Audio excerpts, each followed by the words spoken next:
तो मैं आपसे यही पूछना चाहूँगा कि आप आज की जनरेशन को, आज के लोगों को कौन से राइटर्स या कौन सी बुक्स प्रेफ़र करेंगे जो उनके लिए यूज़फुल हो सकें? अब ये तो सबसे टफ क्वेश्चन है क्योंकि फिक्शन, नॉन फिक्शन सब कुछ आ जाता है और आजकल की करंट जनरेशन है वो फिक्शन कंज्यूम करना ज़्यादा पसंद करती है। वेदर वो फिक्शन भी वो कहाँ से कंज्यूम करे ये मालूम नहीं है। No, I don't want to defame any writers, but some certain writers were only deeply in the one topic, which is around the girlfriend, boyfriend, or the love things. That's true. I hope you are getting the name. I'm getting the point. Yeah. But if you want to, literally, if you want to read about love, you will go Ravinder Singh. If you want to read in English, आपको हिंदी में पढ़ना है सत्यव्यास को पढ़िए ना, 84 पढ़िए, उससे अच्छा क्या ही होगा। 84 से अच्छा सच में आपने मुझे 84 के बारे में मैं जब 12वीं में था तब हाँ बताया था, तब मैंने पढ़ी थी। वाक़ई बहुत नहीं, अच्छी। मेरा ये पर्सनल पॉइंट ऑफ व्यू है, किसी भी इंसान को बुक रीडिंग शुरू करनी है तो वो 84 से शुरू कर सकता है। 84 बहुत अच्छी बुक है। मैं तो I am very fond of Manushi Sinha Rawal, whether Saffron Shorts, Nilesh Neelkanth, Antiquity of Indian Civilization, Caste as a Social Capital, Retired Professor I Am Bangalore, Sir R. Vaidyanathan, और the many more. और अभी जो गुनाहों का देवता है वो बहुत चल रही है सोशल मीडिया पे, हाँ उसके बारे में आपने पढ़ा? हाँ हेलो गाइस, एक बार फिर आपका स्वागत है योगेंद्र सिंह शो में। आज हम उनसे ही सवाल करेंगे जो सबसे सवाल करते हैं। तो योगेंद्र भैया, आज मेरा सबसे पहला सवाल आपसे यही है कि जिस फील्ड में आप हैं, जब हम इस फील्ड में आते हैं तो हमारे सामने कई चुनौतियाँ आती हैं, जिन्हें हम बड़ी मुश्किल से डील भी करते हैं। तो आपके सामने आपने क्या-क्या प्रॉब्लम्स देखी? अब इस फील्ड में कौन सी फील्ड में दीपक भाई? ये भी ठीक है, आप बहुत सारी फील्ड में हैं। मैं मेनली पॉडकास्ट की ही बात करूँगा, जिसको आपने होस्ट करना शुरू किया और आपने आपका पॉडकास्ट शुरू किया। तो वहीं से शुरू करते हैं। जैसा दीपक भाई आपको मालूम है कि हम 3 लोग बैठे हुए थे और वहीं एक रूम से बात निकली कि कुछ करना चाहिए, कुछ करना चाहिए। तो हमने शायद सोचा कि पॉडकास्ट करते हैं। तब इसको शुरू किया, तब उसका नाम था बोलती बातें, क्योंकि हमारी बातें उस समय ज़्यादा बोल रही थी। तो उसी के थ्रू मेरा बेसिकली कॉन्सेप्ट ये था कि मैं उस टाइम खुद भी यूट्यूब ज़्यादा कंज्यूम कर रहा था। तो रणवीर इलाहाबादिया से मैं काफ़ी इंस्पायर्ड था। रेदर देन जो कंट्रोवर्सी हुई, I am not supporting him for that, but उसकी एक चीज़ जो मुझे बहुत अच्छी लगी, वो एक क्वेश्चन अगर करता था, अगर उनका जो भी गेस्ट है जो आंसर दे रहा है, तो रैंडमली वो उससे पूछता था बीच में कि इसका मतलब समझा सकते हैं आप, इसका मतलब समझा सकते हैं आप। तो उससे ये होता था कि वो एक प्रॉपर इन्फॉर्मेशन छोटे से छोटे तरीके तक लोगों तक पहुंच रही थी। सही तो बात। मुझे लगा मुझे कुछ ऐसा करना चाहिए। उनका पॉडकास्ट काफ़ी यूज़फुल है, अगर अगर आप अच्छे से उसको कंज़्यूम कर पा रहे हैं, तो काफ़ी यूज़फुल है। और इसके अलावा एक चीज़ मुझे जो आपकी सबसे अच्छी लगती है कि आप बहुत अच्छे रीडर हैं। मैंने देखा है जितनी भी वक़्त मैं आपके साथ रहा, बहुत अच्छे रीडर रहे आप। तो मैं आपसे पूछना चाहूँगा तो मैं आपसे यही पूछना चाहूँगा कि आप आज की जनरेशन को, आज के लोगों को कौन से राइटर्स या कौन सी बुक्स प्रेफ़र करेंगे जो उनके लिए यूज़फुल हो सकें? अब ये तो सबसे टफ क्वेश्चन है क्योंकि फिक्शन, नॉन फिक्शन सब कुछ आ जाता है और आजकल की करंट जनरेशन है वो फिक्शन कंज्यूम करना ज़्यादा पसंद करती है। वेदर वो फिक्शन भी वो कहाँ से कंज्यूम करे ये मालूम नहीं है। No, I don't want to defame any writers, but some certain writers were only deeply in the one topic, which is around the girlfriend, boyfriend, or the love things. That's true. I hope you are getting the name. I'm getting the point. Yeah. But if you want to, literally, if you want to read about love, you will go Ravinder Singh. If you want to read in English, आपको हिंदी में पढ़ना है सत्यव्यास को पढ़िए ना, 84 पढ़िए, उससे अच्छा क्या ही होगा। 84 से अच्छा सच में आपने मुझे 84 के बारे में मैं जब 12वीं में था तब हाँ बताया था, तब मैंने पढ़ी थी। वाक़ई बहुत अच्छी। नहीं, मेरा ये पर्सनल पॉइंट ऑफ व्यू है, किसी भी इंसान को बुक रीडिंग शुरू करनी है तो वो 84 से शुरू कर सकता है। 84 बहुत अच्छी बुक है। मैं तो I am very fond of Manushi Sinha Rawal, whether Saffron Shorts, Nilesh Neelkanth, Antiquity of Indian Civilization, Caste as a Social Capital, Retired Professor I Am Bangalore, Sir R. Vaidyanathan, और the many more. और अभी जो गुनाहों का देवता है वो बहुत चल रही है सोशल मीडिया पे, हाँ उसके बारे में आपने पढ़ा? हाँ मैंने पढ़ा हुआ है, लेकिन ये जनरेशन ट्रेंड्स में है। अगर आप मुंशी प्रेमचंद को बिना रोए पढ़ रहे हैं तो आपने क्या प्रेमचंद पढ़ा है? सच बात है। निर्मला निर्मला मुझे मुझे भी निर्मला का दुःख गुनाहों के देवता से कहीं ज्यादा लगा। मतलब क्योंकि उसमें चीजें बैलेंस करके रिप्रेजेंट की थी, ओवर करके रिप्रेजेंट नहीं की थी। और प्रेमचंद की खासियत यही रही है कि उन्होंने एक इंसान को इंसान की तरह रिप्रेजेंट किया। उसमें सुख भी, उसमें मतलब उसमें हर चीज है, उसमें अच्छाई भी है बुराई भी है, बैलेंस। पर लोग जब प्रेमचंद को नारी विरोधी कह सकते हैं तो मैं क्या ही बात करूँ आपसे। लोग तो खैर कुछ भी कहते ही है, बाकी बाकी पोइट्री देखो ना, रिसेंट टाइम में क्या प्यारी पोइट्रीज है। सबसे अच्छा वीरस, मुझे किसी ने, लोग बोलते हैं वीरस का, ये बहुत अच्छा है। रश्मि रथी, मैं दिनकर साहब को तो खैर किसी से कंपेयर करना उनका अपमान ही होगा कि, लेकिन जब आप पढ़ते हो कि हिमादि तुंग सुंग से समझ जलज भारती, समझ जला स्वयं प्रभा स्वतंत्रता पुकारती। क्या बात। अब मुझसे तो एक ब्लेम और भी लगाया जाता है कि I am a man of English. ये तो बेतुक की बात है। नहीं, अगर मेरा हम मानना, इतना व्यापक एक उद्देश्य लेके चलते हैं कि वासुदेव कुटुंबकम, तो हमें हर चीज सीखनी चाहिए, हर चीज को प्रमोट भी करना चाहिए। हर चीज से प्यार बढ़ेगा ही। और जब तक हम दूसरों की संस्कृति नहीं सीखेंगे, तब तक हम अपनी संस्कृति को और अच्छा कैसे करेंगे। देखिए सारी चीजें अपनी जगह, इंग्लिश भी पढ़ना, इंग्लिश में भी बहुत अच्छे राइटर्स रहे। बहुत अच्छे राइटर्स। देखिए मैं मानता हूँ कि एंग्लो सेक्शन पीरियड आया, फिर middle age English I, but जो मॉडर्न एज इंग्लिश आई है, दैट्स अ डिफरेंट थिंग। जब कीट्स उसमें बोलते हैं the poetry is the overflow of the feeling, वही चीज तो हम कह रहे हैं कि भावनाओं का बाहर निकलना ही तो कविता है। वही चीज कीट्स कह रहा है। अगर मैं कहता हूँ कि सबसे ज्यादा टूटा हुआ कोई पोएट अगर इंग्लिश में मुझे मिलता है तो कीट्स मिलता है। सच बात है। इसके अलावा आपने लिखना कब शुरू कर दिया? लिखना शुरू किया ये बताता हूँ। इससे पहले मैं एक चीज और, अगर इंग्लिश विषय की हम इंग्लिश लिटरेचर की बात ही कर रहे हैं, तो एक मेरा पर्सनल पॉइंट, ये मेरा पर्सनल पॉइंट ऑफ व्यू, मुझे हमेशा शेक्सपियर ओवररेटेड लगा। शेक्सपियर, मुझे भी ऐसा लगा, मुझे भी। हाँ खैर, आप कंप्लीट करिए। क्योंकि जब मैं जॉन वेबस्टर को पढ़ता हूँ, द डचेस ऑफ मलाफी पढ़ता हूँ, या मैं डॉक्टर फॉस्टर, तो मैं शॉक्ड होता हूँ। जब मैं क्रिस्टोफर मार्लो, मुश्किल से 4 साल लिखा, लेकिन क्रिस्टोफर मार्लो को जब मैं पढ़ता हूँ sir, doctor the illuminati concept जब हम आज बात करते हैं, डॉक्टर फॉस्टर में उन्होंने तब दिखा दिया a man sold out his soul for 24 years. तो मैं आपसे यही पूछ रहा था कि आपने किस उम्र में लिखना शुरू कर दिया था? उम्र, मैं करीब 17 वर्ष का था तब से मैं लिख रहा हूँ। 17 वर्ष। क्योंकि when I was in 12th, तो मुझे याद है मैंने पहला कवि सम्मेलन जो पढ़ा वो 1 अक्टूबर 2018 को पढ़ा था, जो जयप्रकाश मंच पे था। उस कवि सम्मेलन की कहानी अलग है दीपक, क्योंकि हमें खुद को लॉन्च करना था। वो एक कवि सम्मेलन ऐसा रहा जिसमें वह बजट कम था, लेकिन जब हमने कवि बुलाए तो डॉक्टर कुमार विश्वास जी की टीम के 3 कवि उस मंच पे पढ़ रहे थे। हेमंत पांडे उस मंच पे पढ़ रहे थे, प्रख्यात मिश्रा उस समय, विकास बौखर उस मंच पे थे, मध्य प्रदेश के हास लाफ्टर हम कुलदीप रंगीला जी वो उस कार्यक्रम को संचालन कर रहे थे। उस टीम को बुलाने में मैं जानता हूँ कितनी मशक्कत लगी। उसके बाद भी, और उसके बाद भी उसमें बजट का थोड़ा इशू रहा और सारी चीजें। तो मुझे याद है कि सुबह 4 बजे उठ के हम 3 लोगों की टोली जाके अपने पोस्टर्स खुद लगाती थी। अच्छा, क्योंकि दिन में इसलिए नहीं लगा सकते थे, खुद का ही पोस्टर लगाने में बड़ी झिझक होती थी। झिझक होती थी। सही बात है। और इसके अलावा आपकी पहली कविता किस पे थी और क्या थी, याद है क्या आपको? मैं हमेशा से पवार साहब से बहुत ज्यादा इंस्पायर्ड रहा। डॉक्टर हीरो पवार साहब मेरे आइडल है। मेरा ईश्वर ने ऐसा मुझे मौका दिया कि दिल्ली में मैंने उनके सामने कविता पाठ किया, उन्हें बहुत पसंद आया। फिर ईश्वर की कृपा से उत्तराखंड में भी मुझे उनके साथ काव्य पाठ करने का मौका मिला। अगर मैं कविता की बात करूं तो मेरी पहली कविता का मैं तुम्हें बताऊंगा तो उसमें ग्रामर कहीं से कहीं तक कुछ नहीं है। कविता में अगर आज जो योगेंद्र लिखता है, आज जो योगेंद्र पढ़ता है, वो योगेंद्र आज अपनी पुरानी कविताओं को देख के ये कहता है ये मैंने क्या लिख दिया था। ये तो है, पर उसमें भावनाएं जो होती हैं वो अब आप वो भावनाएं नहीं ला सकते हैं, आप कितनी अच्छी लेकिन ग्रामर एक कविता जिसने मुझे पहचान दी, वो लगातार वो 4 पंक्तियां मेरे साथ आज भी चल रही हैं। वो आज भी मैं किसी भी काव्य पाठ के, क्या है वो? क्या सत्ताईगिरी की, जो आपने सुनी हुई, सत्ताईगिरी कितनी भी नीचे पर वो तिरंगा उठाते चले गए, जिसकी अंतिम पंक्ति है। ये कविता बहुत लंबी चली और आज भी कवि सम्मेलनों के मंचों पर ये मेरे साथ सफर कर रही है। कविताओं में जोश रहता है आपकी।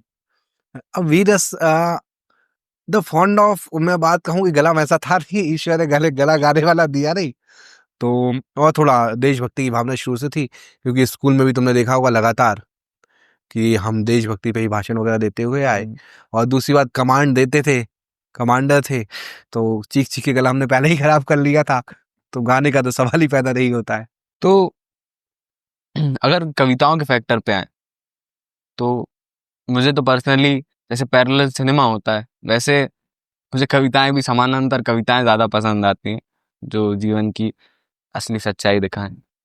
जैसे अपने स्कूल टाइम में बहुत अच्छी अच्छी कविताएं होती थी, बच्चे काम पर जा रहे हैं, जग जीवन का भार लिए फिरता हूँ। उन कविताओं का मतलब आज समझ आता है, मतलब मुझे तो आज समझ आता है और मैं उनको भाप पाता हूँ। आपके लिए किसने अहम भूमिका निभाई, या अभी के परिप्रेक्ष्य में कौन कवि है जो? अभी के परिप्रेक्ष्य में देखो, मैं बड़े नाम तो नहीं लेना चाहूंगा। बड़े नाम है, बड़े नाम इसलिए है वो कविता अच्छी पढ़ा है। डॉक्टर कुमार विश्वास साहब का नाम क्यों, हमारे कवि सम्मेलन जगत में तो उन्हें पूजा जाता है, तो वो सदा ही श्रेष्ठ रहेंगे। लेकिन भिंड के एक कवि हैं, प्रतीक सिंह चौहान। प्रतीक भैया मैं जितने पर्सनल जानता हूँ, पर्सनल तरीके से, क्या प्यारा लिखा है उन्होंने। जे जीवन साकार नहीं कर पाए हम, चाहा लेकिन प्यार नहीं कर पाए हम, गणित हमारा इस दुनिया ने छाट दिया, आंखें दो से चार नहीं कर पाए हम। वाह, वाकई और वाकई में वही वही प्रतीक सिंह चौहान भैया, एक हवन। हाँ वही ये भी लिखते हैं ओ, कि स्वप्न स्वाहा हुए तो हवन हो गया। मतलब कितनी बड़ी पंक्ति है, अगर कोई इनसे समझने की बड़ी कोशिश पंक्तियां करे तो तो। है ही नहीं, कि स्वप्न स्वाहा हुए हुए तो तो हवन हो गया, नैन झरने झरे आचमन हो गया, आह, पीर लय में घुली आरती हो गई, गीत दर्द को स्वर मिला तो भजन हो गया। वाह। एक कोई एक प्रमोद भैया जी है, हाँ उनकी पंक्तियां भी कुछ मुझे बड़ी पसंद आती है। एक उनकी पंक्तियां है, मुझे याद नहीं आ रहा है। हाँ, कोई बात नहीं। और हम किताबों की ही बात करते हैं कि आदमी प्रेम में और किताबों में क्या पसंद करता है। कहीं जॉन एलिया साहब भी लिखते हैं कि जब भी आओगी तन्हाई पाओगी मुझे। मतलब जॉन एलिया टूटा हुआ शायद तो कोई लगा ही नहीं, नहीं है। कि जब भी आओगी तन्हाई पाओगी मुझे, मेरी जिंदगी में तन्हाइयों के सिवा कुछ भी नहीं, और मेरे कमरे को सजाने की तमन्ना है तुम्हें, मेरे कमरों में किताबों के समा सिवा कुछ। और सेम पैरेलल टाइम पे हम अमन अक्षर को भी सुन रहे हैं कि अदबशे नगर में अपने ख्वाब लेके आए थे, हर सवाल का गलत जवाब लेके आए थे, प्रेम की गली में सब शराब लेके आए थे, हम बहुत खराब थे किताब लेके आए थे। एक वो शायर हैं, उनकी जो गजल है कि माना कि इसमें रखा कुछ भी नहीं, मगर ऐसा तो न कहिए कि वफा कुछ भी नहीं, आप कहेंगे तो निभाते चले जाएंगे, मगर इस ताल्लुकात में अजियत के सिवा कुछ भी नहीं।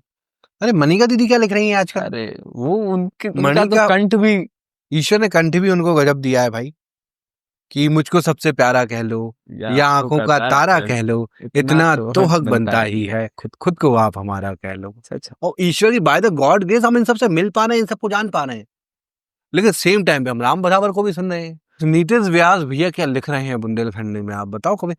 मैंने उनकी एक उन्होंने, भैया आपको ये ख्याल कहाँ से आया कि उन्होंने बोला, मैंने कविता सुनी, वो कविता में 2-4 पंक्तियां सुनी कि धीर धरो मत हिम्मत हारो, धीर धरो मत हिम्मत हारो, सूखो खचना फरेरो भैये, पानी जितनो ठहरो भैये, उतनो ही गहरो गहरो भैये, और पानी की गहराई वो ही बता सकत जो वह पानी में ठहरो भैये। वाह, कितनी डीप बात है, बहुत, कितनी गहरी बात है, बहुत और बड़ी कितनी बात है। आसानी से कह दी गई है।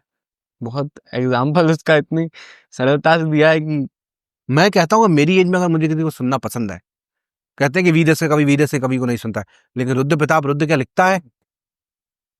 उनकी तो बात ही अलग है। देश में है एक ऐसी भी प्रजाति जो धान और गेहूं में अंतर नहीं जानती। क्या रुद्र क्या लिख रहा है इन समय, इस समय प्रियम क्या लिख रहा है। अगर मैं हास्य की बात करूं, आज प्रियम मेरा क्लासमेट है भाई, मुझे कहीं विदिशा में रहते हो, मुझे गर्व इस बात की होती है कि विदिशा 4 कवि आते हैं, चारों हम एक दूसरे को जानते हैं, और शायद हमें ये घमंड भी ना हो जाए।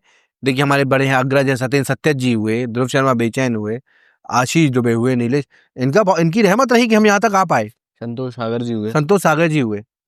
लेकिन हमारी जो आने वाली जनरेशन, हम चारों को, लेकिन कहीं हम चारों में ये घमंड भी ना आए, तो हम ये बात भी जानते हैं कि और भी आएंगे इस महफिल में कच्ची कलियां चुनने वाले, मुझसे बेहतर कहने वाले, तुमसे बेहतर सुनने वाले। वाकई संतोष सागर जी भी कमाल लिखते हैं। उनकी मैंने बहुत मैंने कहीं उनकी पंक्तियां पढ़ी उनकी थी। माँ कविता बहुत अच्छी लगी मुझे, माँ कविता उनकी वाकई बहुत वाकई अच्छी है। बहुत अच्छी है। गजल है शायद या कविता ही है?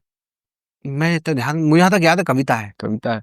एक उनकी कभी कच्चा पकाती थी, कभी कभी पक्का पक्का पक्का पकाती थी, माँ जो पकाती थी बहुत बड़ा अच्छा पकाती थी। वाकई। आप किसी और की बात करो, आलोक श्रीवास्तव जी को कहते हैं ना हम्म, कि बात करो तो लफ्जों से भी खुशबू आती है, लगता है उस लड़की को भी उर्दू आती है, हमने भी तो दिल जीते हैं मीठे शब्दों से, हम कायस्तों को भी थोड़ी उर्दू आती है।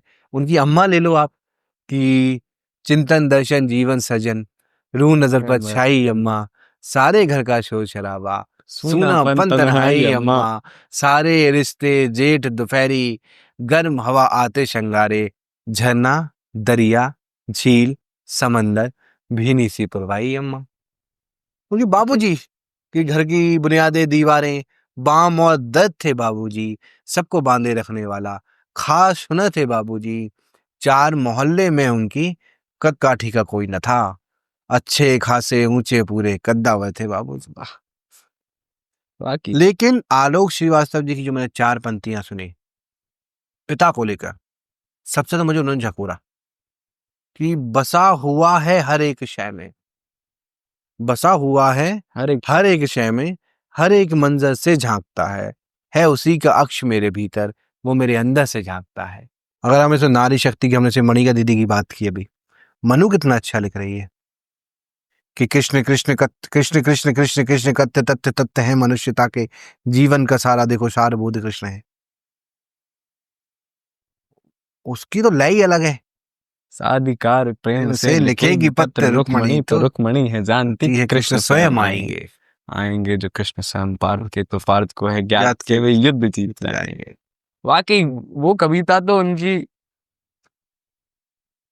और इसके अलावा वरुण आनंद वरुण। आजकल की जनरेशन का सबसे फेवरेट शायर कोई है तो वाकई वरुण आनंद। वाकई। सारी दुनिया उसका चरवा, उसका उसका चेहरा चेहरा एक एक तरफ। तरफ। वाह। वाकई शायर शायरी को वो रिप्रेजेंट कर रहे हैं अच्छी हाँ तरीके से, ये लोग वो बात कर रहे हैं विरासत जो मैं संभाल रहे हैं। कहना चाह रहा हूँ। बिल्कुल जो कहा जाता है ना कविता में कब बड़े देखोगे आप, मैं जैसा चाहता हूं तू वैसा ही तू लिख, उसके बाद तू मुझसे बड़ा दिख। बिल्कुल। मतलब जो जितना सरल लिख सकता है। कभी आपने कभी आपकी प्रेमिका के लिए लिखा, और अगर वो किसी और ने फील कर लिया, तो मान लो कि आपने अच्छा लिख लिया। क्योंकि मैं मतलब मेरी सरल लिखना बहुत मैं बताता हूँ, कठिन है। कठिन लिखना बहुत आसान है, वो आसान लिखना बहुत बहुत कठिन है। सरल है वाकई। क्योंकि उस सारे हम कवि सम्मेलन फिर वरुण आनंद लोगों का फेवरेट क्यों है, क्या करते हो उससे मोहब्बत, खुशबू क्या है उसकी सांसें। बात वही है, हम भी टैक्स में, अगर आप भी टैक्स में बात करते हो, अगर आपकी प्रेमिका हो, मेरी तो है नहीं भाई, आपकी हो तो अच्छा। तो आपकी अगर प्रेमिका हो तो आप उसको लिखते होगे ना, खुशबू क्या है उसके। श्रृंगार मैंने लिखा, मैं इससे मना नहीं करता हूँ भाई, मैंने तो गीत लिखा, मैंने गजल लिखी। यार अभी तो अपने अंकित भैया इतना अच्छा लिख अंकित रहे क्या हैं। लिख रहा है वो अंकित लड़का, भैया, निखिल बहुत भैया। गजब बोल। हाँ निखिल उन तो ठीक अंकित है। भैया की कुछ एक दो पंक्तियां हैं। अपने गम को छिपाए चले जा रहा, सारी दुनिया भुलाए बुलाए चले जा रहा। मतलब मेरी फेवरेट पंक्तियां हैं। अंकित, अंकित हो गया, वो गीत बहुत अच्छे लिख रहा है। वाकई एक कंपोजिशन। बहुत अंडररेटेड है हम लोगों के बीच में, धर्म करके, वो इसके दांत भाई बाहर है साहब थोड़े से, तो क्या गजल लिखते वो हैं। गजल, वो कायदे में बहुत सुंदर गजलकार है। बहुत सुंदर। अरे आप कहीं और गजल की बात कर रहे हो, कहीं और कहीं सत्य सत्य को हम कैसे भूल सकते हैं। मोने विदिशा का आदमी जो लिख रहा है, जो गजल जो मात्राओं में लिखता है, कि कभी खिड़की से देख लेते तो कभी छत से देख लेते, कभी अपनेपन से देख लेते, कभी हक से देख लेते, तुम इतने नजदीक, तुम इतने पास मेरे होते, तुम काश मेरे होते। तुम काश मेरे। वाकई। लिखने वाले बहुत अच्छा लिख रहे हैं विदिशा के अंदर, आजकल शिखा भी अच्छा लिख रही है, नो डाउट इन इट। ये तो खैर हम वो लोग हैं जिनको हम हाँ, जानते हम हैं, आपस में उन पब्लिक लोगों में को अभी और इतना लोग वो नहीं नहीं है। जानते, सच बात है। या कविताएं कहीं ना कहीं मापदंड है आपके दिखने का। देखिए मैं क्या इन सब के बीच में एक चीज, हम राम भदावर को भी सुन रहे हैं कि यही दिन प्यार के श्रृंगार के हैं, मगर टनकार के दिन भी यही हैं, यही दिन है खनकती चूड़ियों के, मगर तलवार के दिन भी यही हैं, यही दिन है कि जब तुमको धड़कती धड़कनों की धड़कनें सुननी पड़ेंगी, हिना का रंग भी चुनना पड़ेगा, लहू की होलियां चुननी पड़ेंगी। हाँ, कहीं राम बता वो यही चुनावों की बात आई पॉलिटिक्स, कविता पे तो हम जितनी बात करने जाए, इतना डिस्कशन करने जाए, सच बात है, वो बहुत कम पड़ेगा, क्योंकि बिल्कुल कम पड़ेगा। और हम दोनों ही लेकिन मैं एक बात कहता हूँ कि जो रश्मि रथी मैंने पढ़ी, मेरी जो एक कविता हुई जिसके कारण मुझे दिल्ली जाने को मिला, इसके कारण मैंने दस्तक पढ़ी कि कुरुक्षेत्र वाले रण का एक नया सा दौर है, वो रश्मि रथी ने मुझे काफी प्रभावित किया। रश्मि रथी, वाकई रश्मि रथी में एक अलग एनर्जी, उसे पढ़ो तो उसका अंदर कोई और जाग जाता जब है। उसका तृतीय सर का दूसरा भाग आता है कि वर्षों तक वन में घूम घूम बाधा विघ्नों को चूम चूम से धूप घाम पानी पत्थर पांडव आए कुछ और निखर, सौभाग्य न सब दिन सोता है देखे आगे क्या होता। उसकी एक और सर लेकिन की जो कविता सबसे है, मुझे प्यारी पंक्ति लगी वो इसके बाद लगी कि मैत्री की राह बताने को, सबको सुमार्ग पर लाने को, दुर्योधन को समझाने को भगवान हस्तिनापुर आए। इस 4 पंक्तियों में पूरी महाभारत का युद्ध रोका जा सकता, बिल्कुल रोका जा सकता था। इसके अलावा रश्मि रथी में कुछ और पंक्तियां भी थी जो बहुत अच्छी हैं कि पूछो मेरी जाति शक्ति हो तो मेरे भुजबल से, रवि समान दीपित ललाट से और कवच कुंडल से। एक और लेखक मुझे याद आते हैं, उनकी 2 पंक्तियां बहुत अच्छी हैं कि पूर्व चलने के बटोही बाट की पहचान कर ले, स्वप्न पर ही मुग्ध मत हो, सत्य का भी ज्ञान। अरे प्रमोद जी थे वो स्वर्गवासी हो गए हैं। उन्होंने लिखा याद बहुत आते हैं गुड्डी गुड़ियों वाले दिन, 2 पैसे में 10 पैसे में चूरन की 2 पुड़ियों वाले दिन। वाकई ये आसान लिखना बहुत बहुत ही मुश्किल है। आप एक बिंदु जी को पढ़िएगा, बिंदु जी ने अरे वाकई, आप कहा, मैं बिंदु जी की बात बताऊं, गोपाल दास नीरज जी के, गोपाल दास नीरज, कि आज हम बोले चुप कि चुप स्वप्न झरे फूल से, मीत चुभे शूल से, रह गए श्रृंगार कहीं आग के बबूल से, और हम खड़े खड़े गुबार देखते रहे, कारवा गुजर गया बाहर बाहर देखते देखते गए। रहे। वाकई कविता पे कितनी भी बात की जा सकती है, हम तो कर ही सकते हैं, हम तो मतलब कर ही कोई सकते हैं कर खैर। पाए ना कर पाए। मेरे हिसाब से कविता बहुत हद तक जस्टिफाई कर पाई है आजकल मॉडर्न कविताएं, क्योंकि यूथ, देखो मैं एक बात कहता हूँ, आज तुमने मुझसे बोला था कि पॉडकास्ट शुरू क्यों किया। कवि सम्मेलनों में एक बड़ी दिक्कत है दीपक, कि कवि सम्मेलन यूथ का नहीं रहा है, नहीं रहा है। क्योंकि कवि सम्मेलन युवा सुनने नहीं आता है। तो कवि सम्मेलन में दिक्कत ये रही कि हमारे पेरेंट्स और उस एज के ग्रुप के लोग, वो हमें देखो, सिर्फ मैं ये नहीं कहना चाहूंगा कि नहीं नहीं मोरली में अच्छा कवि समाज सुधारक, मुझे भी फेम चाहिए भाई, मुझे भी फेम चाहिए, मैं भी प्रसिद्ध होना चाहता हूँ, लेकिन जो मेरा एज ग्रुप है उसके बीच में लोग मुझे जान नहीं रहे हैं। ये पॉडकास्ट में कहता हूँ, उसके बीच में अभी कविता की अपनी बात निकली, एटलीस्ट लोग इसके थ्रू हमसे कनेक्ट तो हो रहे हैं थ्रू। और मैं जैसे आपकी कविताएं पढ़ता हूँ दीपक, मैं टिपिकल एक वीरस का कवि हूँ, यूथ मुझे सुनने कभी तैयार होगा ही नहीं होगा, क्योंकि यूथ को चाहिए अभी क्या, वो एक डाटा निकला 80% of the youth are engaging to make girlfriend and boyfriends. तो अभी रुद्र प्रताप जी को लाके अगर रख दें यूथ रुद्र के प्रताप सामने, लोग, उनकी कविताएं अगर रुद्र जिस दिन कविताएं ऑफेंड हो पढ़ेगा, जाएंगे ये वाले, ऑफेंड हो जाएंगे, उस पर 4 केस हो जाएंगे। सही बात। जबकि बात सच है कि इनको धान और गेहूं का मतलब नहीं पता है, ये लगे हैं अपने। They don't want to be किसान्स, they don't want to be farmers। सच बात। और कुछ दोष इसमें इनसे पहले की जनरेशन का नहीं, भी है, इनसे जो गांव से भगा भगा के ले आते इनके पहले की जनरेशन नहीं है यार दीपक, दीपक क्या हैं।